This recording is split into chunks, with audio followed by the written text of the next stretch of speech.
Hello students, welcome to CL academy. तो बच्चों, मैं आपका Pranay sir, your science teacher. बच्चों, हमने शुरू किए थे क्लास 9 का एक चैप्टर जो है फंडामेंटल यूनिट ऑफ लाइफ। इसको हमने बहुत सारे टॉपिक कवर कर चुके हैं, मतलब इसमें बहुत सारा जो कंटेंट हो सब कुछ कवर हो चुका है बच्चों। जैसे कि हमने पढ़े थे कि सेल के बारे में, उसके discover, then types of cell, then structure, then उसका जो सेल थ्योरी होता है। देन हमने सेल ऑर्गेनेल्स भी शुरू किए थे, जैसे कि प्लाज्मा मेम्ब्रेन को कवर किए थे। उसके साथ साथ हमने transport of cell wall and nucleus के बारे में भी हमने कवर किए थे। तो बच्चों, एक बार सब कुछ ओवरव्यू कर देता हूँ 1 मिनट में, ताकि आप सभी को बहुत अच्छे से याद आ जाए हमने क्या क्या देखे थे।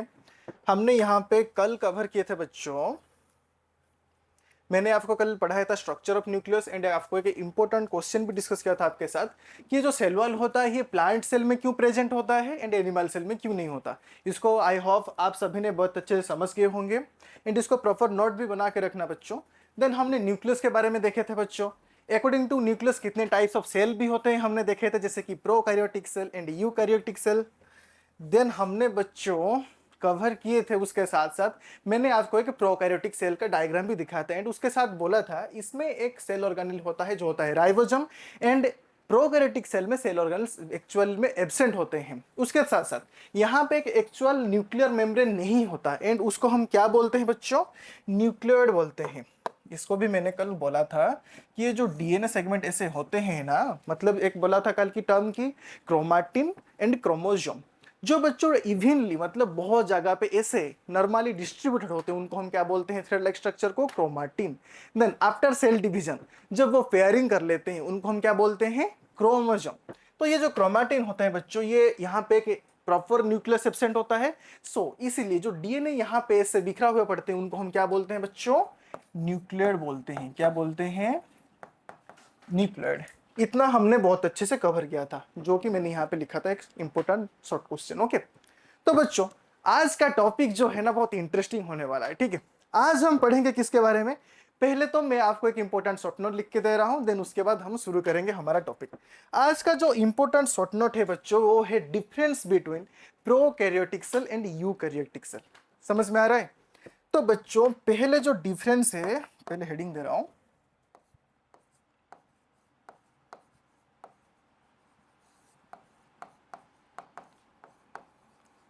prokaryotic cell and another one is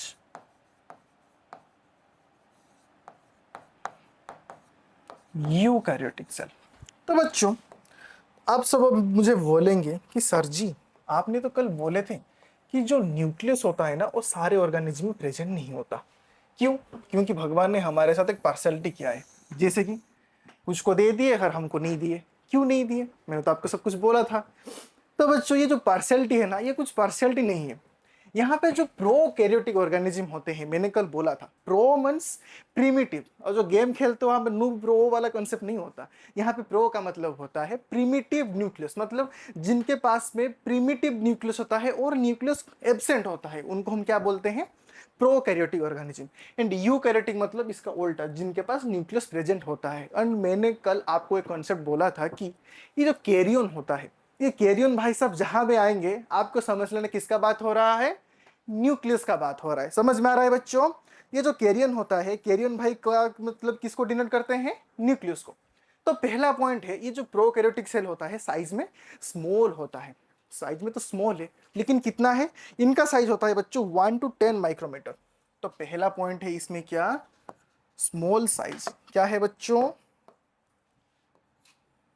एक सेकेंड,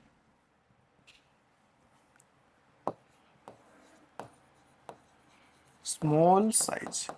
इनका रेंज कितना होता है बच्चों, 1 to 10 माइक्रोमीटर। सर ये फिर माइक्रोमीटर क्या हो गया, हमने तो मीटर सुना है, सेंटीमीटर सुना है, किलोमीटर सुना है, सब कुछ सुना है, लेकिन ये माइक्रोमीटर का कॉन्सेप्ट क्या है। तो बच्चों जैसे कि आप सबने पढ़े होंगे 1 metre is equal to 100 centimetre, 1 kilometre is equal to 1000 metre. Exactly 1 micrometre is equal to 10⁻⁻⁶ metre.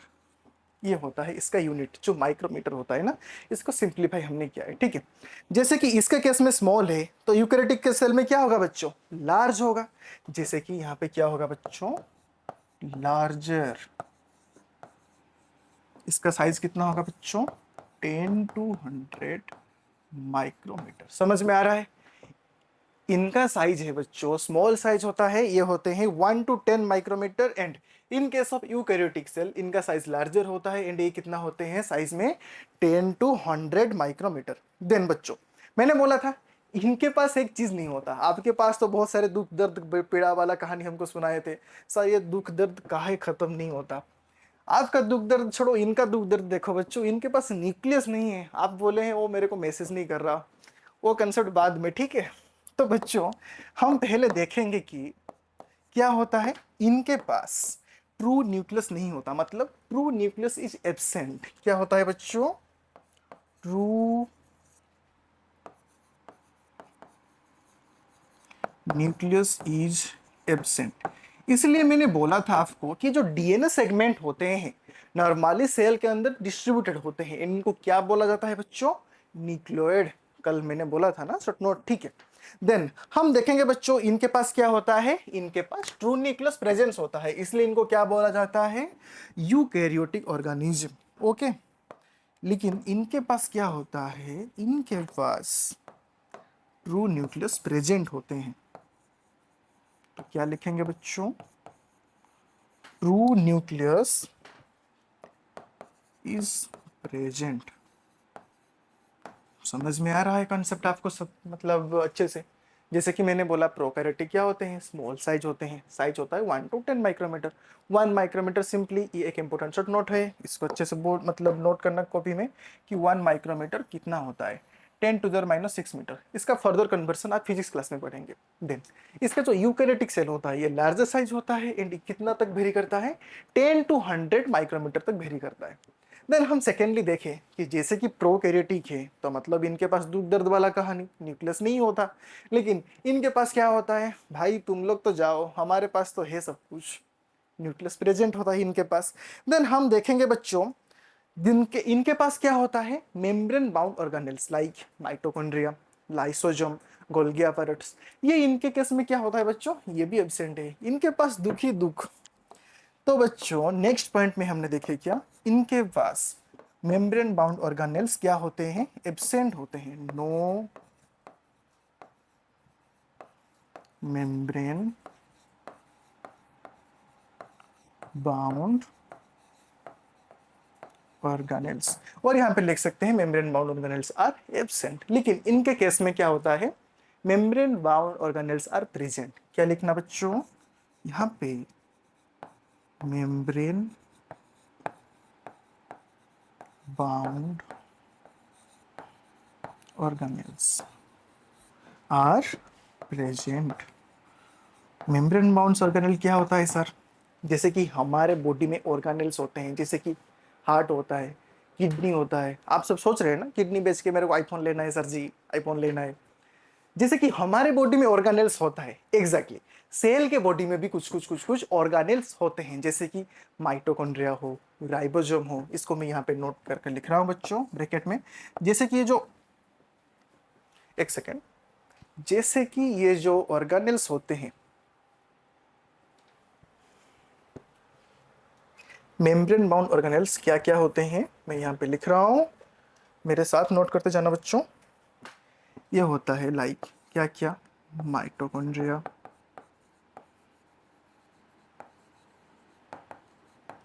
और लाइसोसोम, गोल्गी apparatus एटसेट्रा। यहाँ पे जगह नहीं है, स्पेस नहीं है, इसलिए इतना मैं लिख दिया, ठीक है। आप सब तो पढ़ रहे हैं मेरे साथ साथ खिला सेल ऑर्गेनेल्स के बारे में, यहाँ पे हम सब कुछ डिस्कस करेंगे। देन मैंने क्या बोला, यहाँ पे मेम्ब्रेन बाउंड ऑर्गेनेल्स क्या होता है बच्चों, एब्सेंट होता है, लेकिन इनके केस में क्या होता है, मेम्ब्रेन बाउंड ऑर्गेनेल्स प्रेजेंट होते हैं। इनके पास सिंगल सर्कुलर डीएनए होता है, जैसे मैंने बोला ना कल बच्चों, इनको न्यूक्लियोइड बोलते हैं। मतलब जैसे कि आप पहले क्लास में जाते हो तो क्या करते हो, जब नए नए स्कूल में जाते हो तो आप इभिनले से बैठ जाते हो कहीं पे भी जाके, आपका तो कोई दोस्त वस्त नहीं होता, न्यू क्लास में आए हो तो आप क्या करते हैं, ऐसे ही बैठ जाते हो। Exactly exactly। जब सेल नया होता है उसके पास क्या होता है, जो न्यूक्लियस में, न्यूक्लियस तो इनके पास एब्सेंट होता है प्रोकैरियोटिक केस में, तो क्या होता है, जो क्रोमैटिन होता है वो इवनली डिस्ट्रीब्यूटेड होता है, जो thread like structure evenly distributed होता है इधर उधर, यहाँ पे वहाँ पे, इनको हम बोलते हैं क्रोमैटिन। देन जैसे कि हाँ, तुम्हारे बीच में दोस्ती बढ़ते जाएगा, ग्रुप होते जाएंगे, boys gang, girls gang, then उसके साथ साथ बंटी गैंग, चिंटू गैंग, ऐसे होते हैं ना। हाँ हाँ, बदमाशी चलो, पढ़ाई नहीं करो, ठीक है, पढ़ना अच्छे से। तो बच्चों, तो हमने क्या बोला कि जैसे आपके बीच में बॉन्ड बढ़ता जाता है, आप क्या बनाते हैं, दोस्ती बनाते हैं। जैसे कि आपका क्लास डिवाइड होता जाता है, जितना बढ़ता है उतना डिवाइड होता है। एग्जैक्टली हमारे बॉडी में भी सेल क्या होते हैं बच्चों, डिवाइड होते हैं। क्यों? हम मल्टी सेल्यूलर ऑर्गेनिज्म होते हैं एंड हम ग्रो करते हैं। सेल डिवीजन होता है माइटोसिस एंड मेयोसिस के थ्रू, इसको हम लास्ट में डिस्कस करेंगे। तो मैंने क्या बोला, जैसे कि हमारे बॉडी में सेल क्या होता है, मल्टीपुल होता है एंड डिवाइड होता है। सेल डिवाइड होने से ये जो क्रोमाटिन होता है, पेयरिंग करते हैं। जैसे कि माइटोसिस मेयोसिस में हम फेजेस पढ़ेंगे, वहां पे पेयरिंग ऑफ क्रोमोसोम होता है। एग्जैक्टली ये जो पेयर बना के क्या बनाते हैं, क्रोमाटिन से क्रोमोसोम, जो मैं कल डिस्कस किया था आपके साथ। तो इतना समझ में आ गया कि यहाँ पे मेम्ब्रेन बाउंड ऑर्गेनेल्स एब्सेंट होते हैं एंड यहाँ पे प्रेजेंट होते हैं। यहाँ पे क्या होता है बच्चों, सिंगल सर्कुलर डीएनए होता है, ठीक है। यहाँ पे क्या होता है बच्चों, यहाँ पे सिंगल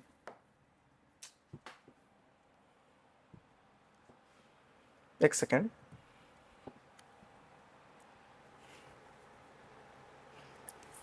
यहाँ पे बच्चों प्रेजेंस होता है सिंगल सर्कुलर डीएनए। क्या प्रेजेंस होता है, यहाँ पे होता है सर जी सिंगल सर्कुलर डीएनए। डीएनए के बारे में कल आपको बताया था, डीऑक्सीराइबो न्यूक्लिक एसिड, जो हमारा जेनेटिक इंफॉर्मेशन को कैरी करता है एंड नेक्स्ट जनरेशन को फॉरवर्ड करता है। जैसे कि हमारे आंखों का कलर हमारे पापा मम्मी के कलर के समान है, जैसे कि हमारे बाल का कलर, हमारे फैमिली में सबका बाल का कलर सेम होता है। समझ में आ रहा है ना। देन हम यहाँ पे देखेंगे कि बच्चों, यहाँ पे जैसे सिंगल सर्कुलर डीएनए होता है, यहाँ पे कैसे होता है, सिंगल सर्कुलर डीएनए होता है। मैंने बोला यहाँ पे क्या होता है, सेल डिवीजन करते हैं। सेल डिवीजन करने के बाद ये जो क्रोमाटिन होते हैं, ये पेयरिंग होकर क्या बनाते हैं, क्रोमोसोम बनाते हैं। जैसे कि हम यहाँ पे देखेंगे क्या बच्चों, मल्टी लीनियर क्रोमोसोम। यहाँ पे क्या प्रेजेंट होता है, मल्टी लीनियर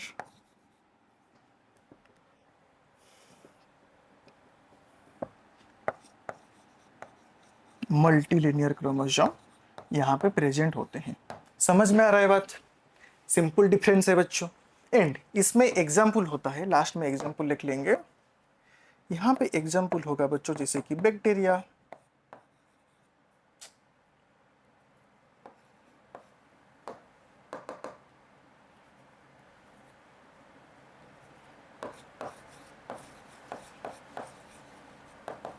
एंड उधर का एग्जाम्पल होंगे जैसे कि प्लांट सेल और एनिमल सेल, यूकैरियोटिक सेल में, ठीक है। यहाँ पे क्या होंगे, प्लांट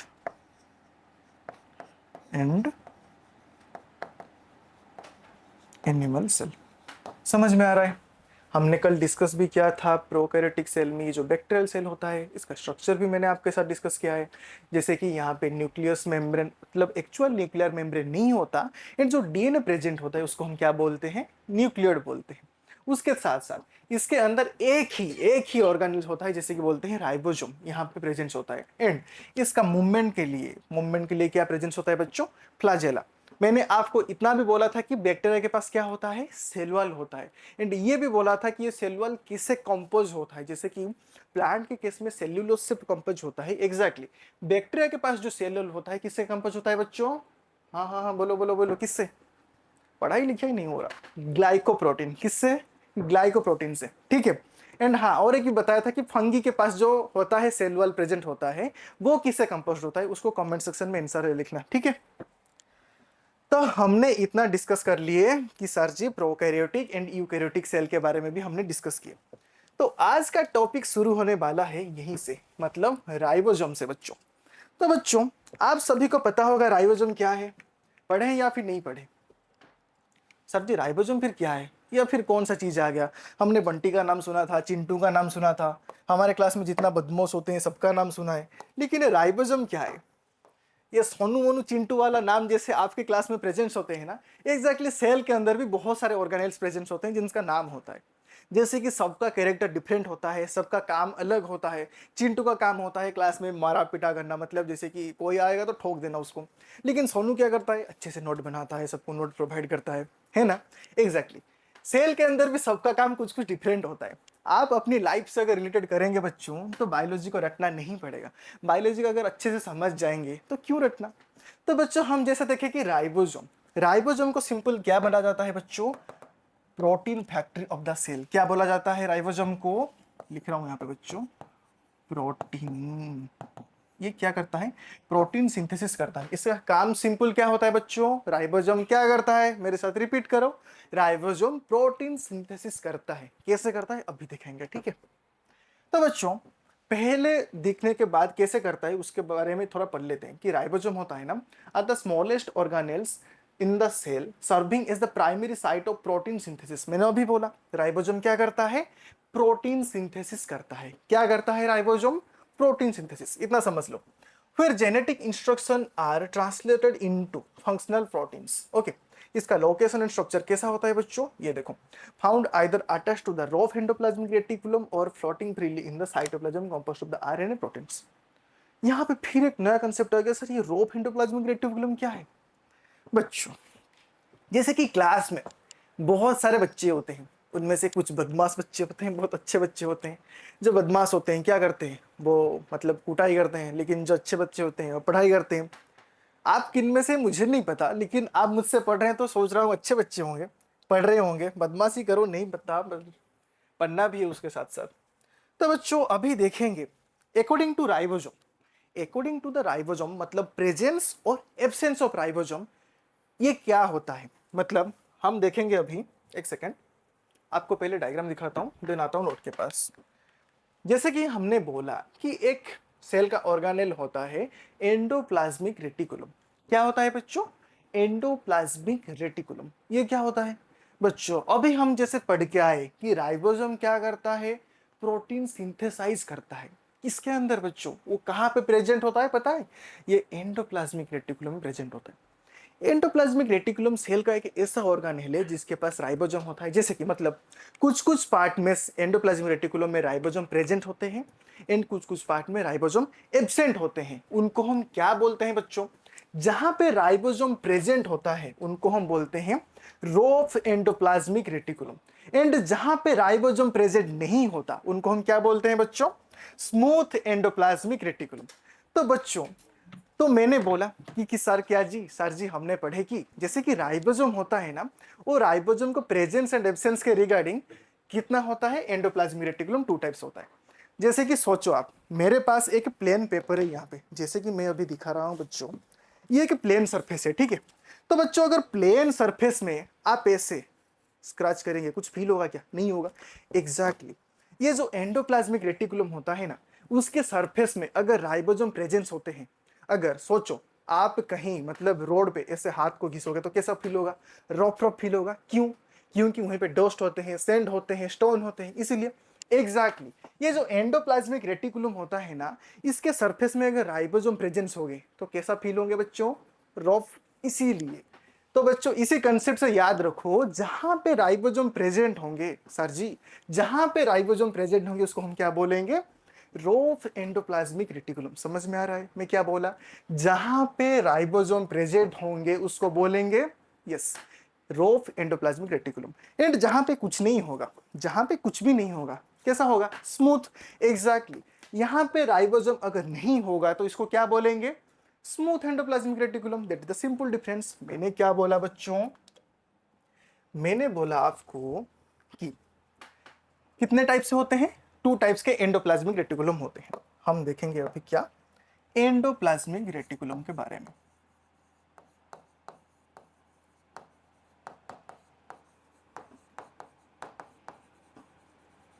ठीक है, ये कितने टाइप्स के होते हैं बच्चों, ये टू टाइप्स का होते हैं। कितने टाइप्स का, टू टाइप्स। क्या क्या, rough endoplasmic reticulum and yes smooth endoplasmic reticulum. एक सेकेंड बच्चों,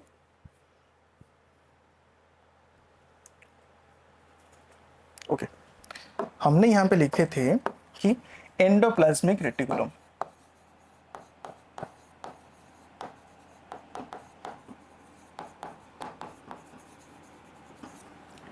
ये जो एंडोप्लाज्मिक रेटिकुलम होते हैं कितने टाइप्स के होते हैं? 2 टाइप्स का। क्या क्या? एक होता है स्मूथ एंडोप्लाज्मिक रेटिकुलम, एक होता है रफ एंडोप्लाज्मिक रेटिकुलम। मैं पहले नोट डाउन कर रहा हूं। एक होता है रफ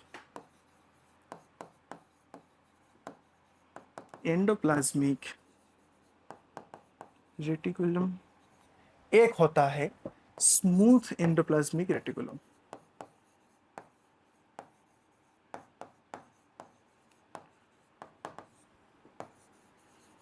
इसको हम शॉर्ट फॉर्म में क्या बोलते हैं बच्चों? एक को बोलते हैं RER एंड दूसरे को बोलते हैं SER। सर ये फिर RER क्या है, SER क्या है? SER का सिंपल डेफिनेशन होता है स्मूथ एंडोप्लाज्मिक रेटिकुलम, RER का मतलब होता है रफ एंडोप्लाज्मिक रेटिकुलम। तो इसका जो सिंपल डिफरेंस है ना बच्चों,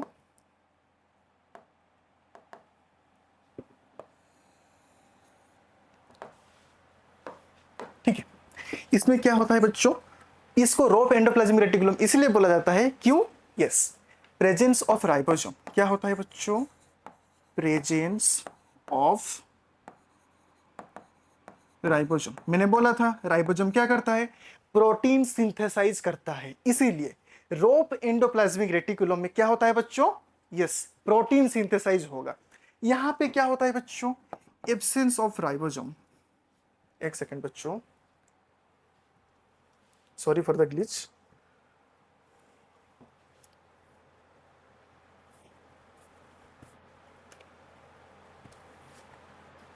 ओके, मैं और एक बार नोट डाउन कर रहा हूं यहाँ पे। हमने पहले लिखे थे कि एंडोप्लाज्मिक रेटिकुलम के बारे में, इसका जो 2 टाइप्स होता है बच्चों, एक होता है RER एंड दूसरा होता है SER। ठीक है, बात समझ में आ रहा है? ओके, इसको SER क्यों बोला जाता है एंड इसको RER क्यों बोला जाता है? तो बच्चों यहाँ पे क्या होता है, यहाँ पे क्या होता है बच्चों? Presence of ribosome. क्या होता है? नोट करते रहना बच्चों, क्योंकि ये आपके एग्जाम में एक शॉर्ट क्वेश्चन आने वाला है, इंपॉर्टेंट है बहुत। देन यह क्या होता है बच्चों? ये होता है absence of ribosome.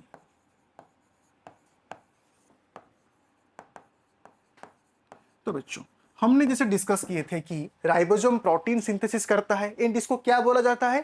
Protein factory of the cell. क्या बोला जाता है? Protein factory. फैक्ट्री के बारे में आया ना, एक बहुत अच्छा वाला कहानी सुनाऊंगा आपको, ठीक है, लेकिन इसको पहले नोट डाउन कर लेना। तो ये जो राइबोसोम होता है प्रोटीन सिंथेसिस करता है, इसीलिए रोफ एंडोप्लाज्मिक रेटिकुलम में क्या होगा? Protein synthesis. हेल्प इन क्या बच्चों?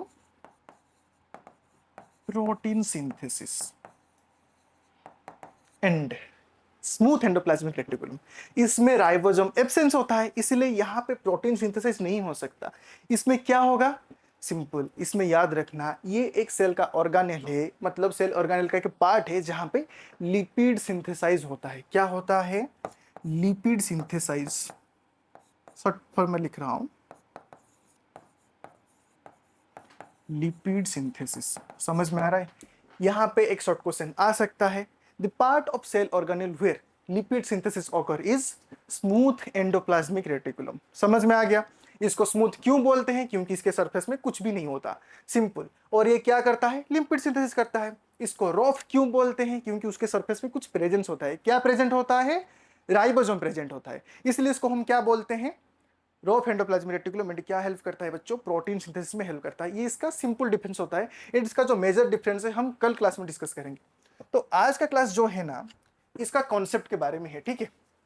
तो जैसे मैंने बोला, rough endoplasmic reticulum stored with ribosome responsible for protein synthesis and transport. Then smooth endoplasmic reticulum lacks ribosome synthesis, lipid and detoxification harmful substances.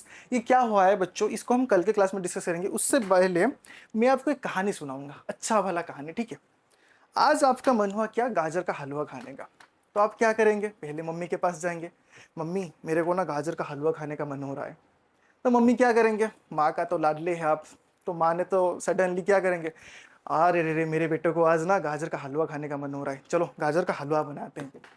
ये जो हलवा का कंसेप्ट है ना, ये यहीं पे काम आने वाला है। ये हलवा क्या है, ठीक है। तो बच्चों जैसे कि ये आपका क्या है, की चेन है, ये आपका क्या है बच्चों, की चेन है। ये एक सिंपल कॉन्सेप्ट है बच्चों, इसको समझ लोगे तो क्या क्या काम करता है, कौन सा ऑर्गेनल क्या काम करता है, आपको बहुत अच्छे समझ में आ जाएगा। ये की चेन है। तब मम्मी ने क्या किया, गाजर लेके यहाँ पे कटना शुरू किया। यस और नो, यस। क्या सारे गाजर अच्छे से मतलब हो जाते हैं क्या बच्चों, सारे के हलवा बन जाते हैं क्या, नहीं, उसमें तो कुछ वेस्ट निकलते हैं, ठीक है, उसका छिलके भी, जैसे कि यहाँ पे कुछ होता है बच्चों, वेस्ट के फॉर्म में निकल जाते हैं। डन, वेस्ट के फॉर्मेट में। देन जब खाना बन जाता है, यहाँ पे क्या बना बच्चों, प्रोडक्ट, मतलब खाना बन गया आपके लिए। क्या सारे मम्मी आपको खाने के लिए दे देंगे क्या, नहीं ना, कुछ तो पापा के लिए रखेंगे, कुछ आपके शैतान बहन के लिए रखेंगे, कुछ आपके बड़े भाई या फिर छोटे भाई के लिए रखेंगे, कुछ क्या करते हैं बच्चों, स्टोर कर लेते हैं। क्या कर लेते हैं मम्मी, स्टोर कर लेते हैं। हमारी इंडियन मम्मी ना बहुत स्मार्ट भी हैं, फ्रीज में स्टोर कर लेते हैं ताकि बहुत देर तक टिके रहे। देन क्या होता है, यहाँ पे आपका डाइनिंग टेबल है, ठीक है, यहाँ पे कौन है, चिंटू लाल बैठा है, ठीक है, यहाँ पे जो हमारा चिंटू लाल है यहाँ बैठ गया, मम्मी मेरे को खाना ला के दो। मम्मी तो काम करके थक गए होंगे, वो थोड़ी आपको खाना लेके देंगे, ठीक है, मम्मी ने भी खाना आपके क्या किया, मम्मी ने आपको खाना ला के दे रहे हैं। क्या कर रहे हैं मम्मी, डिलीवर कर रहे हैं खाना। क्या कर रहे हैं बच्चों, डिलीवर कर रहे हैं खाना मम्मी यहाँ पे। तो बच्चों मम्मी जब खाना डिलीवर करते हैं, यहाँ पे क्या होते हैं, आपके घर में आपको छोटे भाई बहन जो होते हैं, यहाँ पे ऐसे गुंडे जो बदमाश होते हैं, मतलब आप खाने बैठे होंगे लेकिन ये रास्ते में ही खा लेंगे। इनको क्या बोला जाता है बच्चों, जैसे कि आप ट्रैफिक पुलिस देखे होंगे, ट्रैफिक में मतलब लोगों को रखते हैं। एग्जैक्टली यहाँ पे इन लोगों ने क्या किया, मम्मी को स्टॉप कर दिया। मम्मी मम्मी क्या लेके जा रहे हो, बेटे मेरे लाडले ने आज क्या बोला था ना, चिंटू बोला था कि मेरे को मम्मी आज गाजर का हलवा खाना है। तब मम्मी गाजर हलवा लेके जा रहे थे, जब इन दोनों ने यहीं पे अटैक कर लिया। क्या देखे, क्या लेके जा रहे हैं मम्मी, गाजर का हलवा। हलवा का तो कंसेप्ट इतना में समझ में आ गया बच्चों, लेकिन जो बेसिक कॉन्सेप्ट है यहाँ पे मैं समझाने जा रहा हूं आप सभी को, क्या है कि कुछ चीज बनते हैं, कुछ स्टोर है के रहता है। जब कुछ चीजें बनते हैं उसके साथ साथ वेस्ट भी निकलता है। यस, एंड खाना बनने के बाद या फिर प्रोडक्ट बनने के बाद वो क्या होता है बच्चों, डिलीवर होता है। डिलीवर होने से पहले कुछ आदमी, गुंडे आदमी क्या करते हैं, उसको चेक करते हैं। एग्जैक्टली हमारा जो सेल होता है बच्चों, हमारे बॉडी में जो सेल होता है ना, एग्जैक्टली सेल भी कुछ कुछ प्रोडक्ट करता है। जैसे कि मैंने बोला राइबोसोम क्या करता है बच्चों, प्रोटीन सिंथेसिस करता है। जैसे कि हमारा क्या है बच्चों, हमारे बॉडी में सेल है, हमारा सेल क्या करता है, मैंने बोला क्या बनाता है, कुछ प्रोडक्ट बनाता है। Done, yes sir. कुछ प्रोडक्ट बनाने के बाद क्या होता है, कुछ वेस्ट निकलता है। यस सर, कुछ वेस्ट भी निकलता है। कुछ वेस्ट निकलने के बाद कुछ खाना जिसको चाहिए, जैसे कि चिंटू लाल को चाहिए था गाजर का हलवा, किसी और को चाहिए होगा क्या, पनीर का बटर मसाला। वो एग्जैक्टली हमारा जो सेल ऑर्गेनेल्स होते हैं ना, उनको भी कुछ कुछ चाहिए होता है। जैसे कि आज इसको कुछ चाहिए होगा तो ये क्या करेगा, इससे लेगा। एग्जैक्टली ये काम करता है क्या बच्चों, कुछ होते हैं जो डिलीवर करते हैं, कुछ होते हैं जो डिलीवर करते हैं। एंड डिलीवरी के टाइम खाना क्या होता है, चेक होता है, जैसे कि चिंटू लाल के भाई बहन ने चेक किया था। एग्जैक्टली ये सारे के सारे बच्चों सेल का जो डिफरेंट डिफरेंट ऑर्गेनेल्स होते हैं ना, जैसे हमने पढ़ के आए, जो खाना प्रोड्यूस होगा वो कौन करेगा, राइबोसोम करेगा। कौन करेगा बच्चों, राइबोसोम। जो खाना स्टोर होगा, कहाँ पे स्टोर होगा बच्चों, गोल्गी apparatus में स्टोर होगा, खाना स्टोर होगा। वैसे खाना जब डिलीवर होगा, खाना जब डिलीवर होगा, रास्ते में जो चेक करेंगे, किन के द्वारा चेक किया जाएगा बच्चों, लाइसोसोम होता है, चेक करते हैं, ठीक है।